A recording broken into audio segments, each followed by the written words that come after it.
नमस्कार किसान मित्रों, मैं डॉक्टर दुर्गा प्रसाद आपके अपने YouTube channel doctor Durga agriculture tips में आपका स्वागत है। किसान भाइयों, आज हम लोग इस वीडियो में बात करेंगे चिंटू धान के बारे में कि किस किस किसान को इसको लगाना चाहिए और किन को नहीं लगाना चाहिए। लगाते समय हमको किन किन बातों का ध्यान देना चाहिए या इस धान से संबंधित सारी जानकारी आपको इस वीडियो में मिलेगी।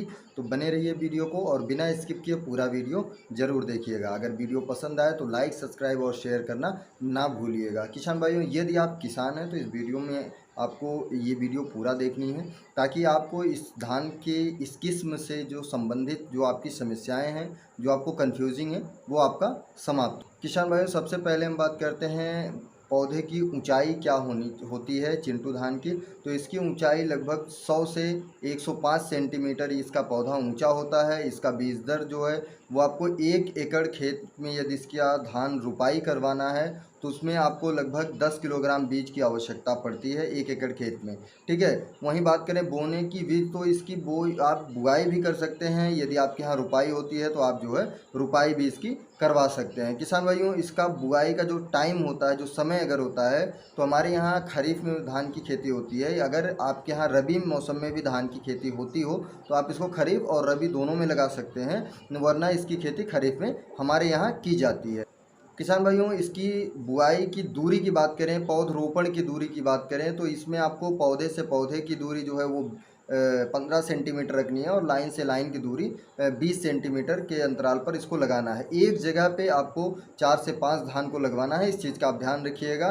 कुछ लोग होते हैं रिसर्च या हाइब्रिड होता है तो उसका थोड़ा कम लगता है, लेकिन अगर रिसर्च में है तो 4 से 5 धान पौधे जो हैं वो एक जगह पे रोपित होने चाहिए, तभी आप इससे जो है सही उत्पादन प्राप्त कर। किसान भाइयों, इसके चावल की बात करें तो इसका चावल जो होता है वो छोटा होता है, पतला होता है और सबसे मुख्य बात खाने में स्वादिष्ट होता है।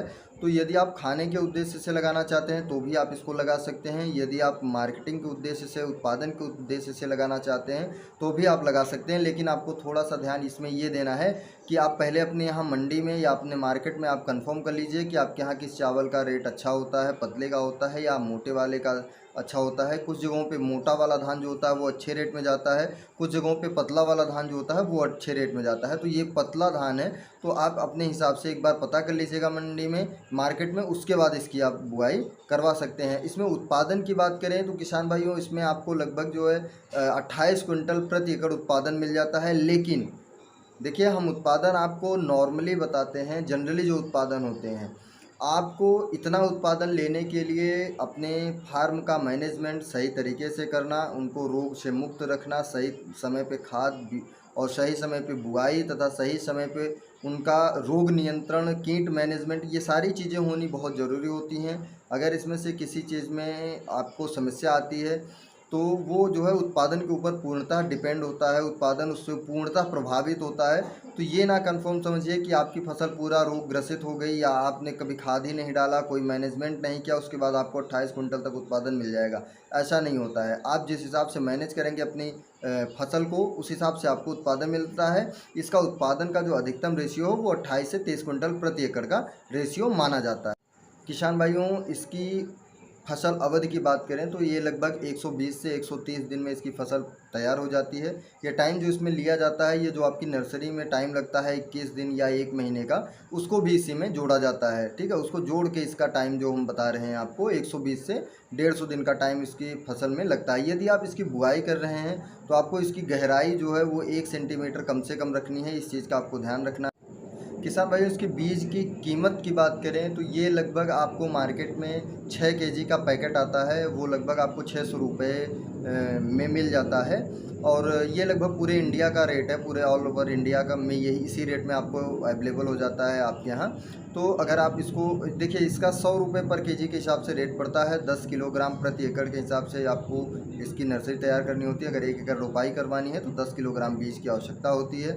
इस हिसाब से आप जो है इसकी खेती, ये इसका पूरी जानकारी हम आपको दे दिए कि चिंटू धान की क्या क्या क्वालिटी होती है, इसमें कौन कौन सी खूबियाँ होती हैं। और सबसे मेन चीज़ ये कावेरी चिंटू धान है जो सुपर राइस या जो है आप इसको फाइन राइस भी कह सकते हैं, इस कैटेगरी में ये आता है, क्योंकि ये पतला होने के साथ साथ उत्पादन भी आपको अच्छा खासा देता है, तो आप इसको लगा सकते हैं। लेकिन इसमें कुछ चीज़ों का आपको ध्यान देना बहुत ज़्यादा ज़रूरी है, जो हम आपको अब बताएंगे, जो आपको जानना बेहद ज़रूरी है। देखिए, सबसे पहली चीज़ तो आप इसकी फसल जो है वो 120 से 150 दिन में तैयार होती है।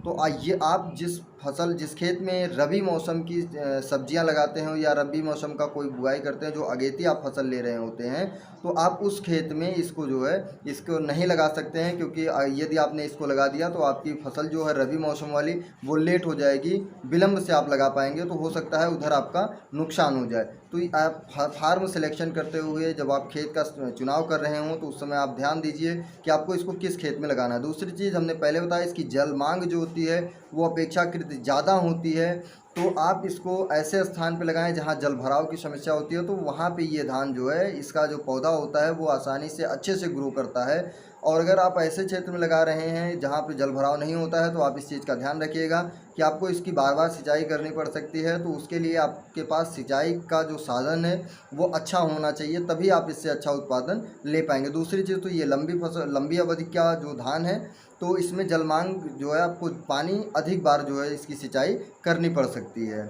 इसकी एक खासियत ये भी है कि ये रिसर्चर धान है, तो इसमें जो है आपको रोग से संबंधित जो समस्याएं होती हैं वो अपेक्षाकृत कम देखने को मिलती हैं। लेकिन ऐसा गारंटी नहीं है कि आपकी फसल में कोई रोग नहीं लग सकता है। उसके लिए जो है आपको अपनी फसल का ध्यान रखना होगा, उसको सही से मैनेज करना होगा, ताकि वो किसी रोग या कीट से ग्रसित होकर आपके उत्पादन को प्रभावित ना कर पाए।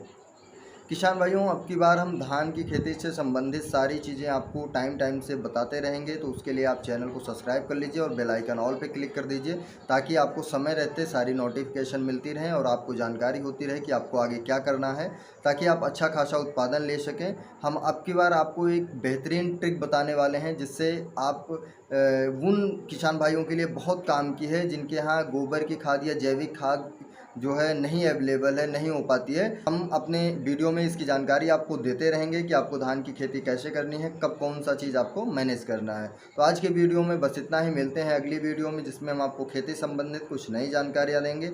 आशा करते हैं आपको वीडियो पसंद आई होगी, तो प्लीज़ लाइक, सब्सक्राइब और शेयर करना ना भूलिएगा। धन्यवाद। जय जवान, जय किसान।